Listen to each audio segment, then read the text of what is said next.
My name is Karan Negi, and give a brief intro about myself. So, I've been working in SRE for 6 years now, and throughout my journey, I've had opportunities to work on multiple projects and companies, which has given me valuable insights into SRE. So, I'm looking forward to share those things with you in this course.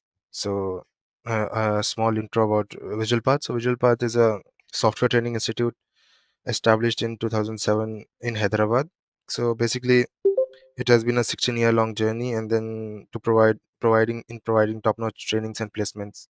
So as you can see, this is a demo lecture, so we'll learn some things about SRE, and then we can work on the later classes to explain all those things.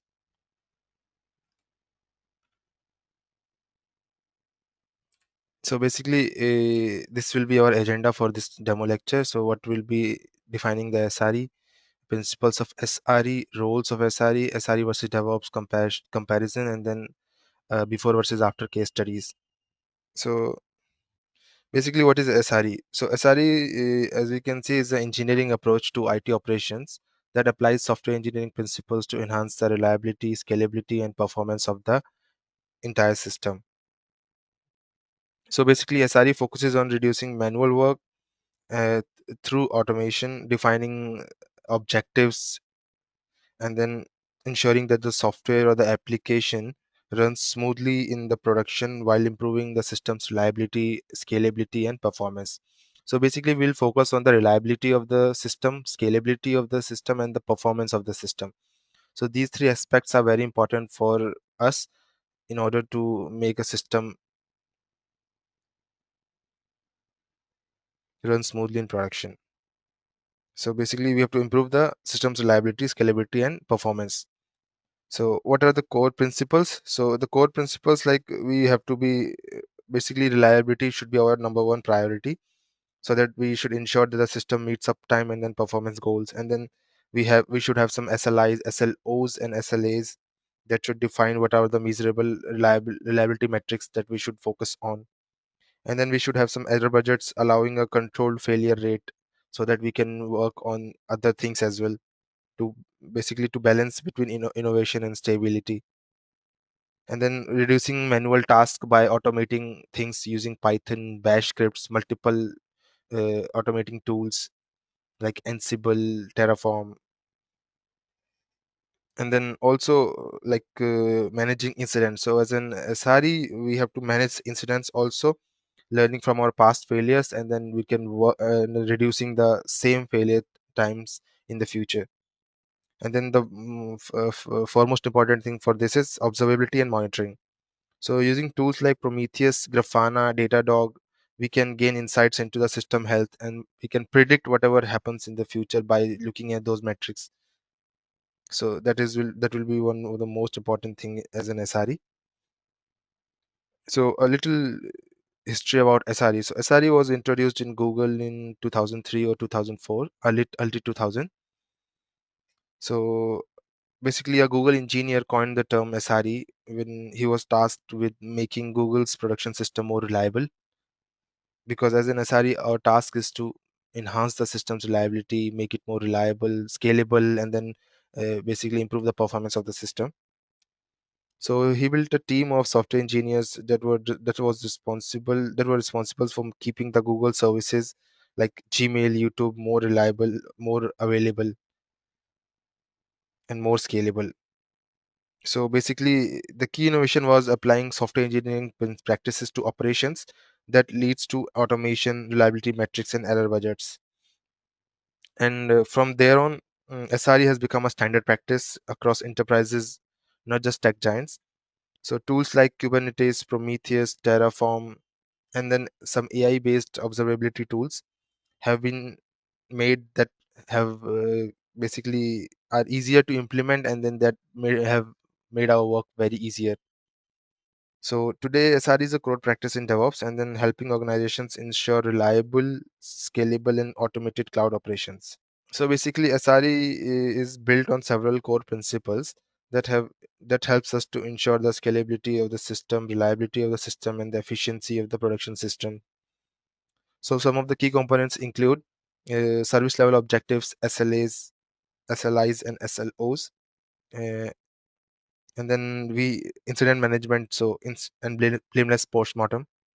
So incident management, like it is a structured approach to handling failures, like monitoring, alerting, escalation, and then we can do a blameless postmortem. That is the RCA, root cause analysis without blame, to improve the system's performance. And then basically in a production issues, engineers can take turns being on call for production issues. So basically why it matters? It matters because it ensures that the recovery is fast and we are continuously learning from our failures.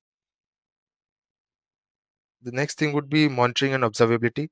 So monitoring and observability are like we have to monitor, track system health, like using some metrics like latency, CPU percentage, RAM percentage, traffic. And then after observability, we can track the logs, we can trace logs and then metrics, like using some tools like Grafana, Prometheus. So these tools really help us to detect issues early and then troubleshoot those issues efficiently, like Splunk for log analysis. The next thing would be automation. So automation, like repetitive manual work that doesn't scale, so we have to basically automate those tasks, those manual work. For example, manual deployments, log checks, or if there is a server restart, then we can create a script to restart that server. So those things we can automate to reduce the manual intervention of human. So we have some automation tools like IAC, infrastructure as a code, tools like Terraform, Ansible, and then AWS CloudFormation. So these are the tools, IAC tools, that we'll learn in the future classes. And then we have the system should be self-healing, like it should auto scale, it should have an automated failure mechanism. Basically what it does is it reduces the operational burden and allows engineer to focus on the innovation aspect of that system. And as an SRE, basically capacity planning and scalability is one of the important things, because it ensures that the infrastructure can handle traffic spikes. And then scalable, like for example, if we have our e-commerce website and then the traffic uh, load increases, so we can make our system scalable by adding resources either vertically or horizontally. So basically most of the cloud providers gives us this functionality, like auto scaling, like AWS or Azure or GCP. They also provide us these functionalities, and it ensures that the system is highly available and cost efficient. Because when we need some more resources, then we can allocate more resources to the system, and then once the traffic load goes down, then we can also remove those resources so that it should cost less. Other things would be change management and then security compliances. So we should work on both those things, like how we are deploying those changes. Like we have some strategies like canary releases, blue green deployment. So we should work on those change management strategies. And then as a SRE, we should work on the security aspect of the system as well, because if there are any vulnerabilities, then either anyone could take those things, and then I mean that would be very threatening for our system. So because automating, either we can do is like continuous verification of the SSL certificates, of the SSH, of the ports that are open to the system, and then all those things we can work on so that we can protect against those data breaches and then security vulnerabilities. So basically, as a whole, SRE is all about making the system more reliable, scalable, efficient, and more secure by applying those software princ- engineering principles. And then these core principles we can use to make the system more reliable, more efficient on those top of those things. So basically, what is the role of an SRE in an organization? So a SRE is responsible for ensuring that the software system or the application runs smoothly, it is more reliable, more efficient. So it basically bridges the gap between development and operation by applying some software engineering principles. So for example, in here you can see the first and foremost point of this is to ensure that the high availability of the application, removing manual tasks like automation, and we can do these using automating repetitive tasks like CI/CD scripts, deployments, Python scripts, Bash scripts, all those things. Implementing the monitoring tools and observability tools like Prometheus, Grafana, Splunk, and then managing incidents and conducting postmortems using incident management tools like ServiceNow, Jira. Also, I mean, we have observability, monitoring, capacity planning, and then change management, compliances, all those things we should work on. So as an example, let us assume that basically we have first of all, we should ensure that the system is reliable and the performance is up to the mark. So if a system has a uptime, so basically we will have some terms like SLIs, SLOs, and SLAs. We'll work on that in the future classes. But for now, these are just agreements and indicators that as an SRE, we have some agreements with our customers so that we should follow those rules and those regulations. So for as a whole, like if a system has a 99.95% uptime and SLO, then an SRE should ensure that the downtime does not exceed the 0.05% mark. So this is all the things that we should work on. Also, if as an SRE, we should work on incident management, like if a database crashes or some application or some part of application crashes, then some alerts should be triggered, auto recovery mechanisms should be there in place, and then the postmortem analysis is conducted. So these are all our tasks that we should do as an SRE. So, and also, for example, like in our previous example, like if the traffic load spikes, for example, if we have an e-commerce application and then there's a some festive season and the traffic load spikes, then as an SRE, instead of manually provisioning those instances or those servers, we should automate this thing so that the infrastructure deployment should be easy, like using Terraform or those things, and then it should auto scale on the basis of the traffic load. So these are some of the things that we should work as an SRE, like auto scaling, load balancing, all those things.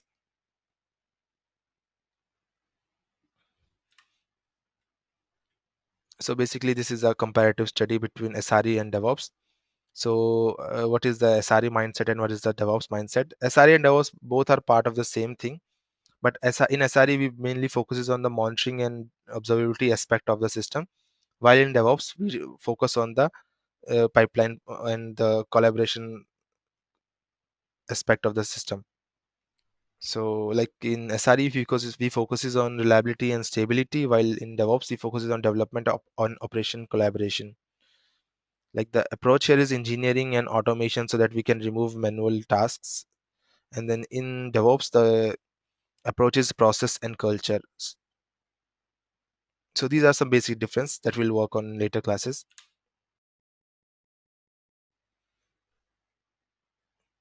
So basically creating a culture of collaboration. So we should encourage shared ownership between developers and operations. And then we should implement blameless postmortems to analyze failures. And we should not pinpoint anyone or should and set some clear service level objectives and then prioritize automation. So that is the foremost thing.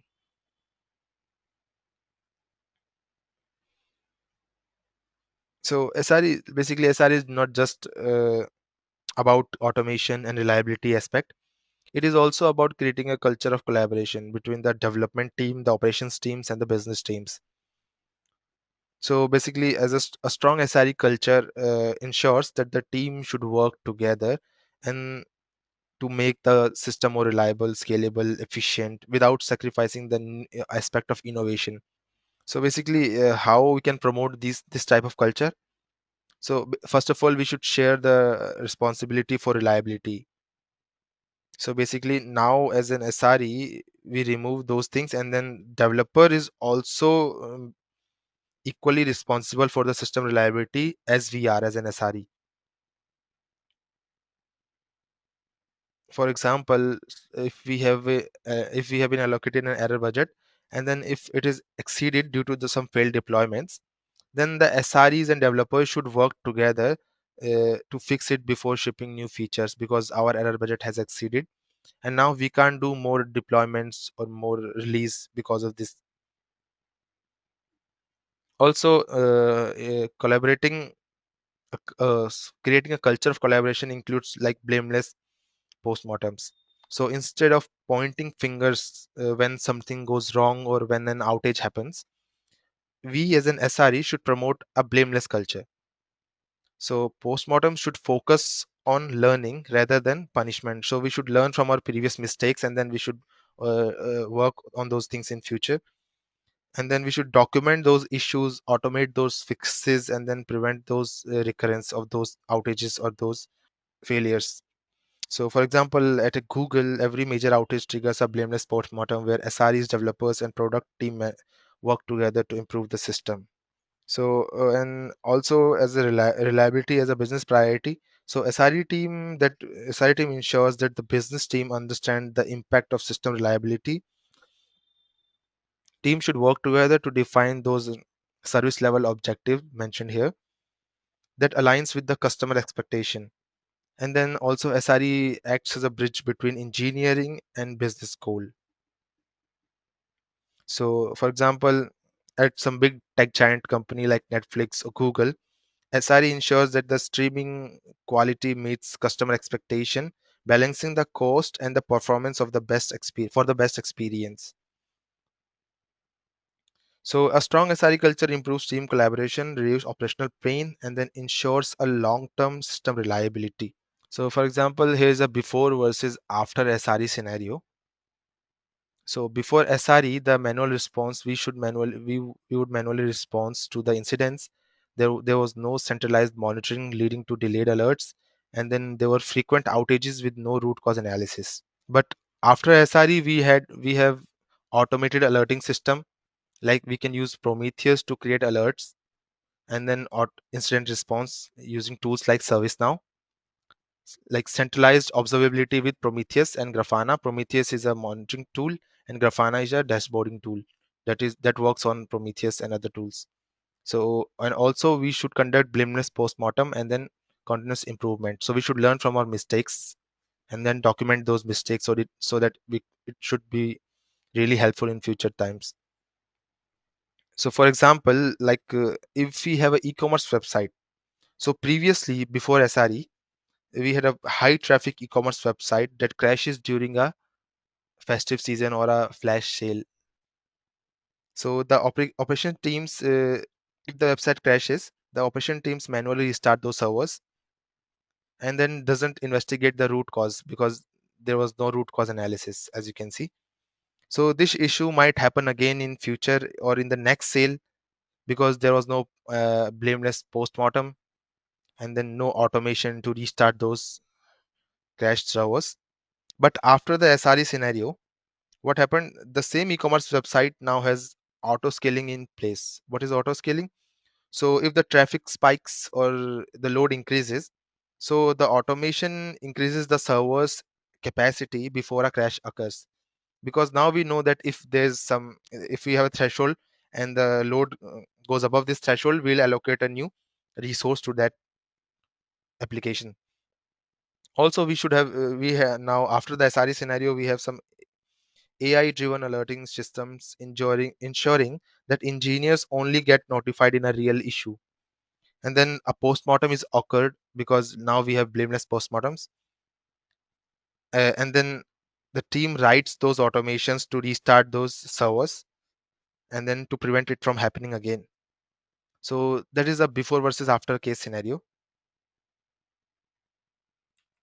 Similarly, for scalability and performance, so before SRE, the servers manually scaled because based on guessworks, the performance was not up to the mark, and then frequent downtime during traffic spikes, as we knew. But after SRE, we had some new terms like auto scaling, load balancing, and the real time performance monitoring using Datadog, New Relic. So, for example, before SRE, we had a social media app, for example, that experiences huge traffic surges during major events. So servers crashed, and then because they weren't designed to auto scale, because that is an after case scenario. And then engineers manually add more servers. So the servers should be added manually before SRE, and then it takes hours, and the user experience is really slow, and outages occurs frequently. So that was a before scenario. But after applying the SRE principles, now we have auto scaling in place that should implement it for dynamic resource allocation, so that if there is a threshold and the traffic load goes above that, then it will dynamically allocate some new resources to that application. Also, now we can use like Kubernetes plus auto scaling groups, a combination of both. And then we have load balancers. So multiple cloud platforms provide us load balancers like AWS, GCP, that optimizes the traffic distribution. And also now we have real-time performance monitoring tools like AI-driven tools that detects increasing traffic and adjusts resources in real time. And after applying those principles, now our users experience zero downtime, and the app remains fast because of these things. So as an SRE, we should focus on those things. We should work on the scalability aspect and the performance efficiency aspect of the system. So basically, these are the tools and technologies we will learn in the future classes. So for example, Prometheus, it is an open source monitoring and alerting system. Grafana is a visualization metrics from Prometheus. Splunk is a log analysis tool and event monitoring tool.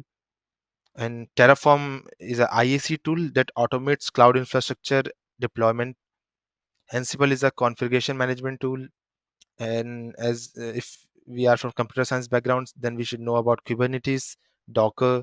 These are some basic tools that we work on. And then we have Jaeger, Litmus, Jenkins, Python, and Linux. So I think if we all are from computer science background, we should know some basic commands about Linux, because it is really helpful for server management, troubleshooting, like because most of the servers are in Linux. So we should know some of the basic Linux commands that we can work on, and then we can check the system metrics using those commands. Also, I mean, as an SRE, like if you are reducing some manual tasks, doing automation as a whole, then you should know about Python or any scripting language that is good for automation. Bash is also good. Python, Go is now in trends. So these are all some of the languages. And then for automating the deployments, we should have CI/CD tools like Jenkins, GitHub Actions, GitLab CI/CD for automation. And then for chaos testing, we have Litmus Chaos. For distributed tracing for microservices, we have Jaeger.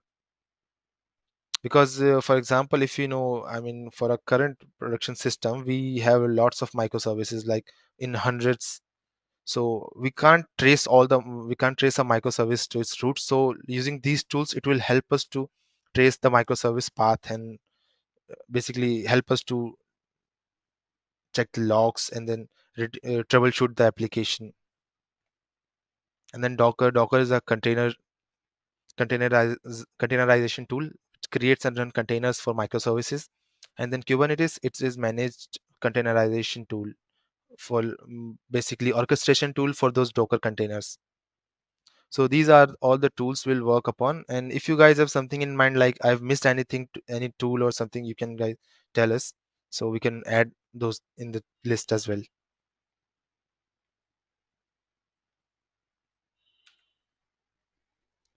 And then basically for the job market, like SRE and the future in job market as a companies, basically all the tech giants and some mid-level companies also are scaling and moving towards the cloud native AI-driven architecture and highly available architecture. And for this architecture, SREs, site reliability engineers, are in high demand across multiple industries. So basically, SRE is one of the highest growing or fastest growing tech roles as business prioritizes system reliability, because as a business, system reliability should be the topmost priority. And then for these things, the salaries are really high for SRE, depending on the experience and the location, and that there's a great demand in diverse industries like tech companies, fintech companies, healthcares, AI, gaming. They all hire SRE. So SRE is just no longer an ops role; it's a blend of AI, cloud security, and automation. And future SREs will be expected to work with AI-driven observability, Kubernetes, and multi-cloud scaling architectures. So as an SRE, we should learn all those things. Just the basics of those things would be fine, because once we start with the lectures, we'll have an hands-on on those things as well. And then basically, SRE job opportunities will continue to expand in AI, security, fintech, those companies. So it's a great career path, and it will really help you all in learning new things, like in security perspective, in vulnerability analysis, in reliability metrics, in making the system more reliable, and all those things. So, any more questions, or we can drop off? Yeah, it's fine. I think, Thank you. yeah, I think we have been fine. Oh, thank you. Okay.